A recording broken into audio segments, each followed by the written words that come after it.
Hey guys, welcome back to our YouTube channel. ఈరోజు healthy recipe రాగి లడ్డూని ఈజీగా ఎలా చేసుకోవాలో దాని ప్రాసెస్ ఏంటో చూసేద్దాం. ముందుగా ఒక ప్యాన్ తీసుకొని అందులోకి అరకప్పు అటుకులు తీసుకోవాలి. సిమ్లో పెట్టి అటుకుల్ని డ్రై రోస్ట్ చేసుకోవాలి. అటుకులు బాగా వేగిన తర్వాత అది ప్యాన్ నుంచి సపరేట్గా వేరే బౌల్లోకి తీసుకోవాలి.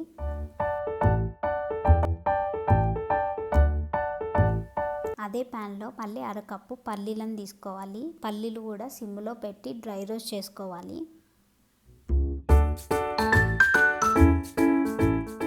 పల్లీలు బాగా వేగి కలర్ మారిన తర్వాత అటుకులు పల్లీలు కచ్చాపచ్చాగా గ్రైండ్ చేసుకోవాలి.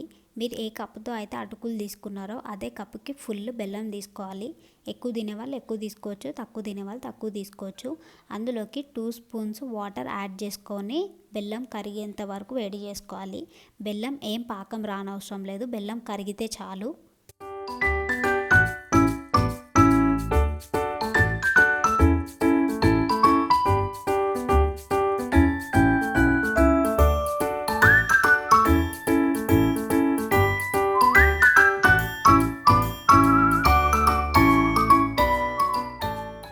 బెల్లం కరిగిన తర్వాత అందులోకి 1 స్పూన్ నెయ్యిని యాడ్ చేసుకోవాలి. కచ్చాపచ్చాగా గ్రైండ్ చేసిన దాంట్లో 1 కప్పు రాగి పిండిని తీసుకోవాలి. రాగి పిండిని కూడా డ్రై రోస్ట్ చేసుకొని ఎండు కొబ్బరి వేసుకోవచ్చు. ఇలా రాగి పిండిని వేసిన తర్వాత రెండు బాగా మిక్స్ చేసుకొని అందులోకి కరగబెట్టుకున్న బెల్లంని యాడ్ చేసుకోవాలి.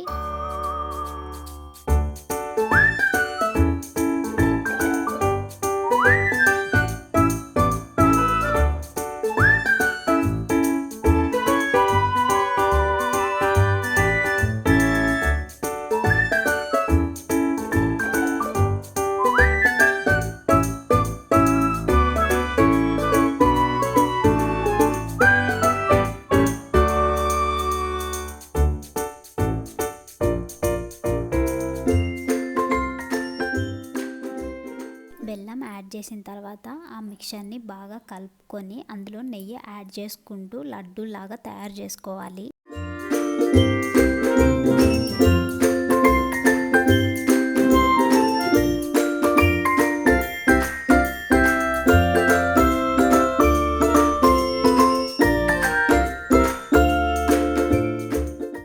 ఈ విధంగా రాగి లడ్డూలని ఈజీగా క్విక్గా చేసుకోవచ్చు. ఈ రెసిపీ మీరు ట్రై చేసి మీకు ఎలా వచ్చిందో కామెంట్ సెక్షన్లో కామెంట్ చేయండి. ఇలాంటి హెల్తీ రెసిపీస్ కోసం మా ఛానల్ని do like, share and subscribe.